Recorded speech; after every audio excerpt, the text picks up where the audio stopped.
Today we are going to learn about logs, and logs are the inverses of exponential functions. So more about that in a moment.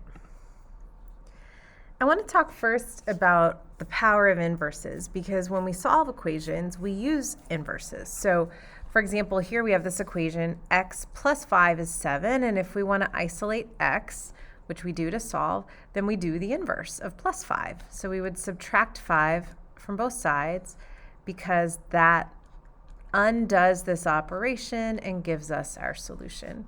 And we can do the same thing with more complicated equations. So if we're trying to isolate x, then we need to get rid of this squared. And the inverse of square is square root. And so here we could square root both sides and we would get x equals plus or minus 3. And so inverses allow us to isolate our variable. Now over here we have an interesting situation. 10 to the power of x equals 200. And so this problem is a bit different because, you know, the inverse of a power is a root, but there's no such thing as an x root, right? Like I couldn't type the x root into a calculator. That isn't anything.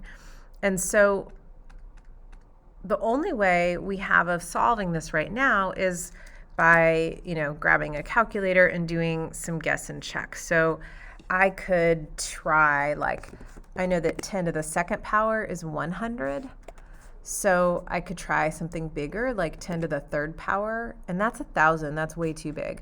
So that tells me already that, my answer is got to be between 2 and 3. So maybe I could try 10 to the 2.5 power.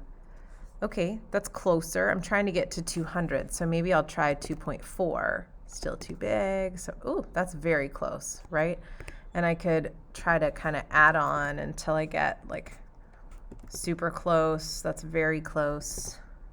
And I could keep going until I, awfully close to 200. So maybe the answer is 2.3009. And so that, that's pretty much it.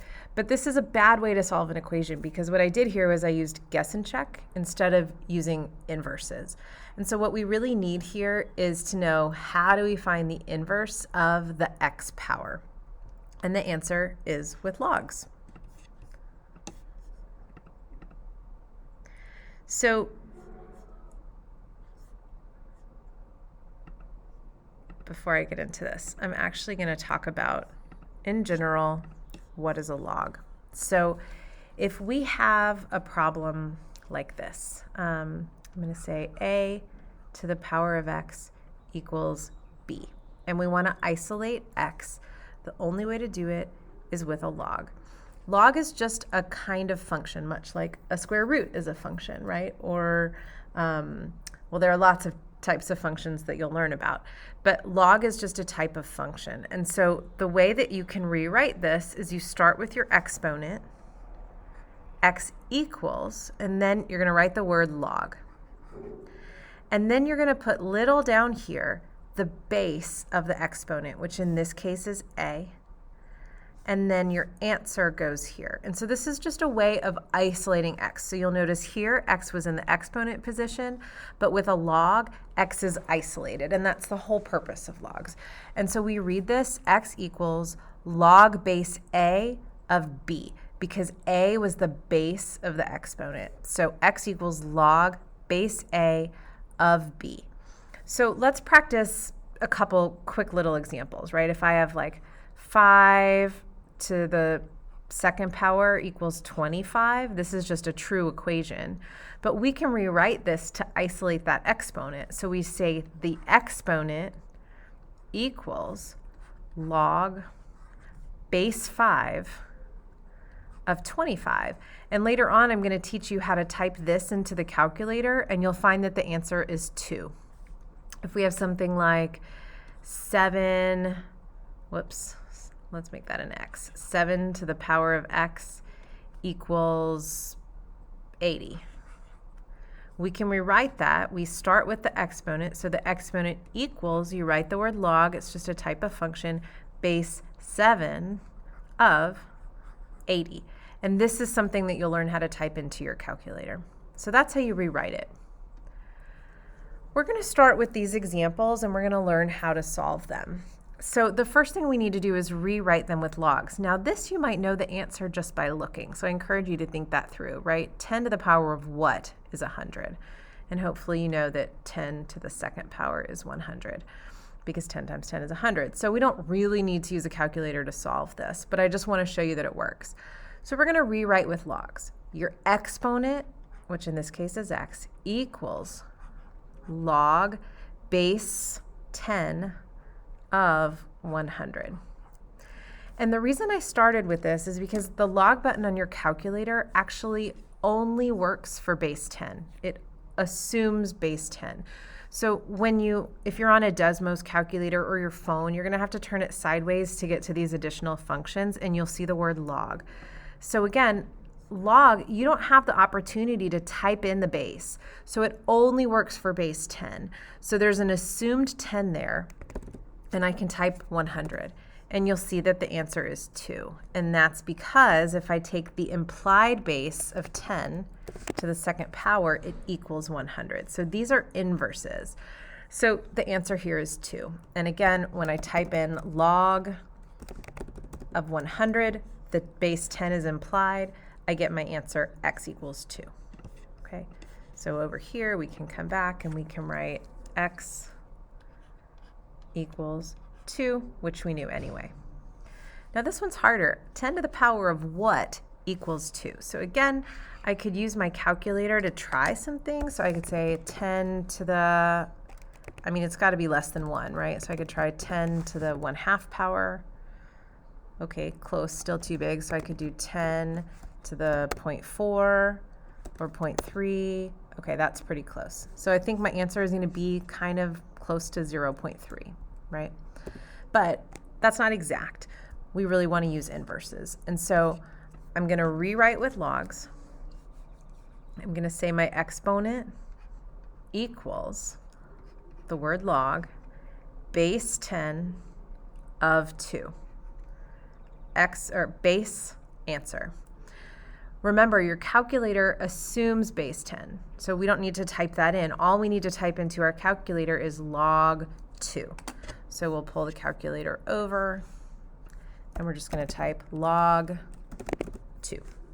And there we go. That's about what we thought it was, right? About 0.30. I'm going to round to 2 decimal points and say x is approximately equal to 0.30.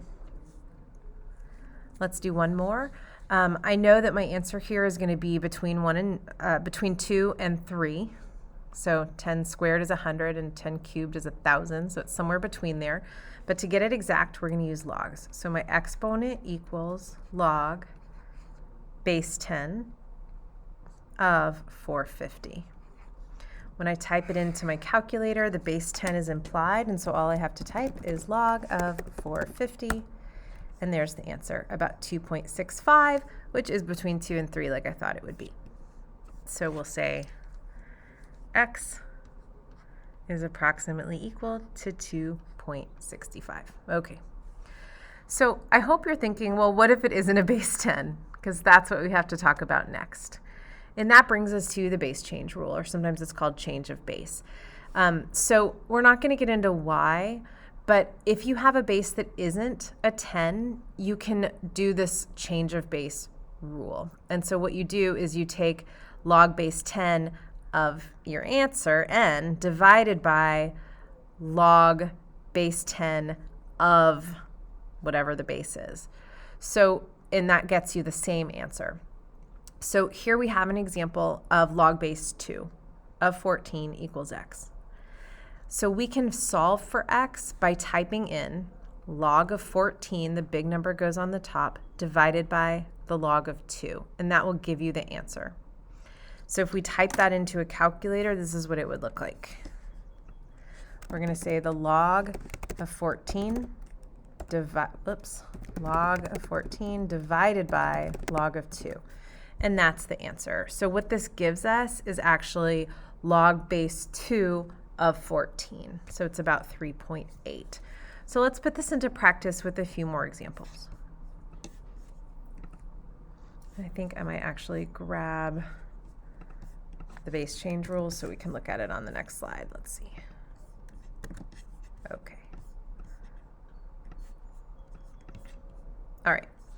So here we have 2 to the power of y equals 512. Because we're solving for an exponent, we're going to need to use logs here. So I'm going to begin by rewriting with logs. My exponent, which in this case is y, is equal to log base 2 of 512.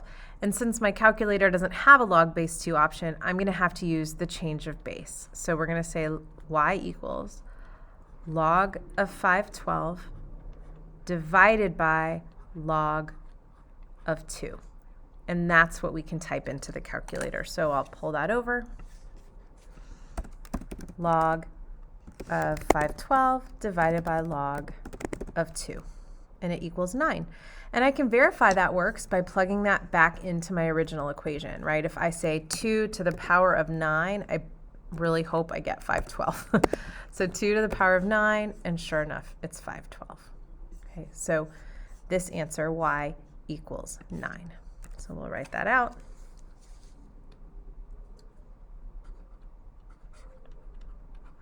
And this change of base rule is just sort of a workaround so that you can type something into a calculator that is not base 10. All right, let's try this one. We're going to rewrite with logs. So x, our exponent, equals log base, our base is 5, of our answer, which is 200.